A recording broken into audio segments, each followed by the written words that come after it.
तो सांगମାନେ ଓଡ଼ିଶାରେ ନୂଆ ଏକ ରାଜ୍ୟପାଳ ଆସିଯାଇଛନ୍ତି ସେମାନେ ସେ ରାଜ୍ୟପାଳ ଶପଥ ପାଠ କରିଛନ୍ତି ତ ଆଜି ନ୍ୟୁଜ୍ ଜାଣିବି ଯୋଉ ନୂଆ ରାଜ୍ୟପାଳ ଆସିଛନ୍ତି ସେମାନଙ୍କର ତାଙ୍କର ନାମ କ'ଣ ତ ଭିଡ଼ିଓ ପୁରା ଲାଷ୍ଟ ପର୍ଯ୍ୟନ୍ତ ଦେଖନ୍ତୁ ପୁରା ପୁରା ଆଜି ଡିଟେଲ୍ସ ପାଇଯିବେ ରାଜ୍ୟପାଳ ଆଜି ଆମର କିଏ ଅଛନ୍ତି ତ ଚାଲନ୍ତୁ ଆଜି ଭିଡ଼ିଓ ଷ୍ଟାର୍ଟ କରିବା ତ ସାଙ୍ଗମାନେ ଭିଡ଼ିଓ ଷ୍ଟାର୍ଟ କରିବା ଛୋଟ ରିକ୍ୱେଷ୍ଟ ଅଛି ଚ୍ୟାନେଲ ଯଦି ନୂଆ ଅଛନ୍ତି ଚ୍ୟାନେଲଟି ସବସ୍କ୍ରାଇବ କରିଦିଅନ୍ତୁ ଓ ଏକ ଲାଇକ୍ କରିଦିଅନ୍ତୁ କମେଣ୍ଟ କରିଦିଅନ୍ତୁ ତ ଚାଲନ୍ତୁ ଦେଖନ୍ତୁ ଶପଥ ନେଲେ ନୂଆ ରାଜ୍ୟପାଳ शपथ नेले नूआ राज्यपाल हरिबाबू कंबलपति तो जो नुआ राज्यपाल आमर अच्छा नाम हूँ हरिबाबू कंबलपति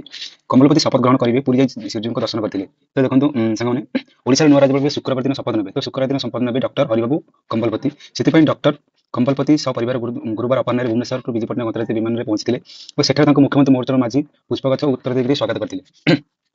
और पढ़ु एठारे पुलिस पक्षर गार्ड ऑफर ऑन दिया से पुरी ग्रस्त जाए श्रीमंदिर चतुर्थ विग्रह दर्शन कर आशीर्वाद देते बड़दान चली चली जाई महाप्रभु दर्शन करते और आज पुरी स्थित राजभवन रात्रि यापन कर डॉक्टर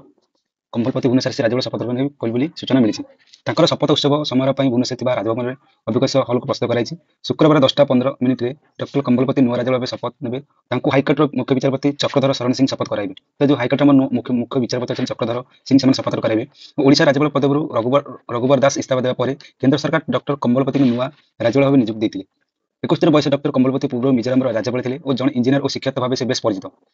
आंध्र विश्वविद्यालय आसोसिएट प्रोफेसर भाव दीर्घ 24 वर्ष अनुभूति पाखे रही है छड़ा आंध्र में 1969 से विधायक एक थे 2014 राज्य बीजेपी सभ्य संसद भाव में कार्य करते 2018 2022 पर्यंत दल जातीय कार्यकारिणी काम कर गत काली मिजोराम राजभवन तरफ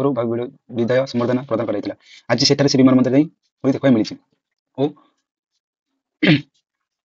गुरुवार संध्यारे पुरी महाप्रभु दर्शन पर डॉक्टर कंबलपति कहते मिजोराम आसी पुरी पहुंचे और आगक ओडिया और ओडिया विकास काम करेंगे महाप्रभु निकट में राष्ट्र मंगल काम पूर्व प्रार्थना करते मात्र अपराह भुवनेश्वर विमान बंदर पहुंची क्षण और एक्स लिखिते जय जगन्नाथ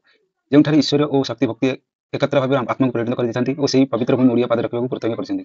पुरी जिलापाल सिद्धार्थ शर्मा स्वयं श्रीमंदिर निकट नूतन राज्यपाल और परिवार को स्वागत करते अपराह भुवनेश्वर विमान बंदर मुख्यमंत्री बाचस्पति सुरमापाड़ी और उपमुख्यमंत्री कनकवर्धन सिंहदेव और प्रतिभा परिडा मंत्री डॉक्टर मुकेश महालिंग पृथ्वीराज हरिचंदन नित्यानंद गुंडा मुख्य शासन सचिव मनोज आहूजा डीओजी ओ खुरीनिया राज्यपाल प्रमुख सीबीच राजपथ खुर्दा जिलापाल चरण राणा पुलिस कमिशन ओ देवता सिंह और एकम्बर विधायक बाबू सिंह कटक सदस्य विधायक प्रकाश सेठी प्रमुख उपस्थित डॉक्टर कंबलपति को स्वागत करते तो आम नुआ राज्यपाल